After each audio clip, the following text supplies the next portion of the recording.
feel inadequate and things of that nature where we accept anything and leave our children with anyone. And that's not acceptable. So what we're forming is a deck of women, and this is a coalition of women that will reach out and empower and strengthen and offer that olive branch out. I come from small town USA where it does take a village. I'm the product of a village, you know, raising a child. So we as Houston really need to come together as a city and empower and uplift others, because I don't want to see another Maria Davis, for sure. But stay connected. Acres Home Public Group under Facebook. Stay connected, because when things impact your areas and you let us know, we do take that seriously. And we do get involved and do what we have to, even if we have to have meetings at City Council to make sure that our voices are heard. So we all clear? We understand that? All right. First speaker we're bringing up to the stage is, and there she is, Priscilla T. Graham. And I cannot say enough about Priscilla T. Graham. Priscilla Graham is not only a great mentor, a great motivational author. She is one of the best photographers I've seen in the business. She literally lives for the community. She has a great spirit to serve. And on top of that, I'm honored to actually serve on the Acres Home Super Neighborhood Council with her. She is my money lady, so she's my treasurer. So she's a great person, but she's going to come up and share some of her expertise with the group. Guess what? I didn't always go first. You know? So they just took one spot. So see all this shine? Y'all see this? I am blessed and highly favored. And I do not believe in toning it down for anybody. All right. Because I know when I step in the room, somebody feels something. It might not be what they want it to be, but they feel something. So let me tell you a little bit, give you a little background on myself. I'm from Thomasville, Georgia. I am a Gulf War vet.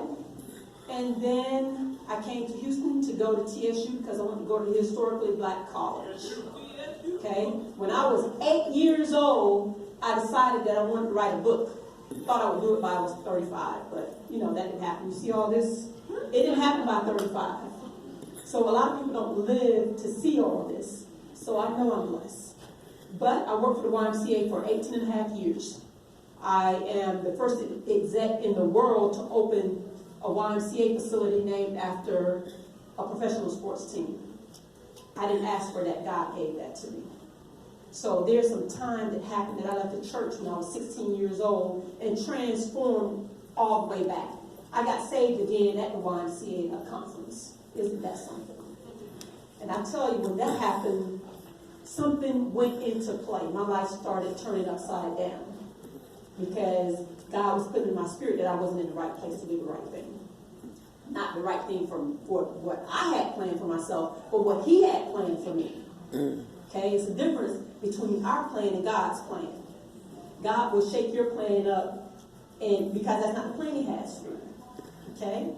So, after 18 and a half years of doing everything I needed to do at the YMCA, it was time to move.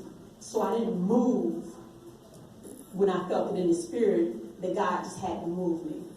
And in that process, that's right. In that process, I left the Y. I had saved all this money. I didn't know why I saved all this money. You know, my grandfather always said, regardless of however much money you make, it doesn't matter how much it is, save something.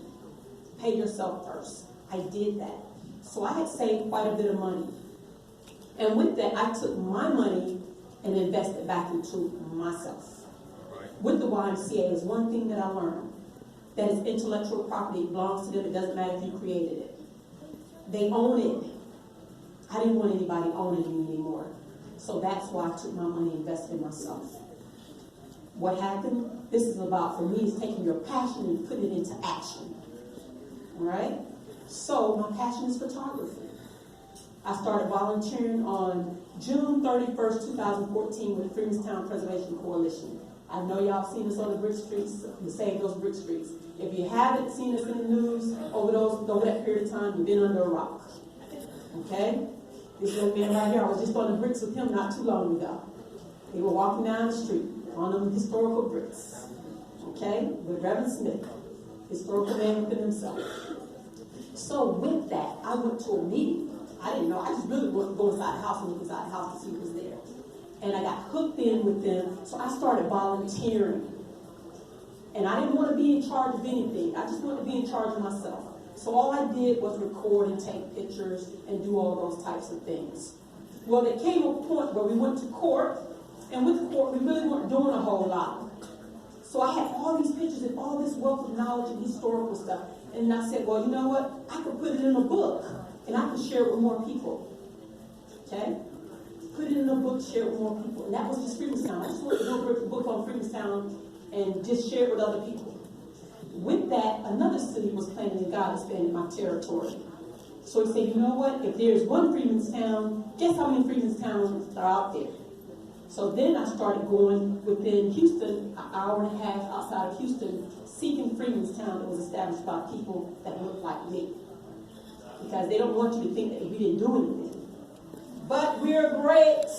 Yes. Do you understand that we're great? More power. And I wanted to show everybody that.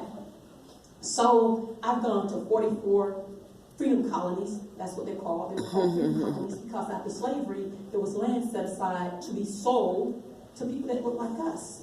Y'all heard the slogan, 40 acres and a mule. Well, that once was a concept back in the day that a general had. But then they came up with, you know what, we can make money off of it, so let's sell it to them. The land was already set aside for people like us, over 400 and some thousand acres. So guess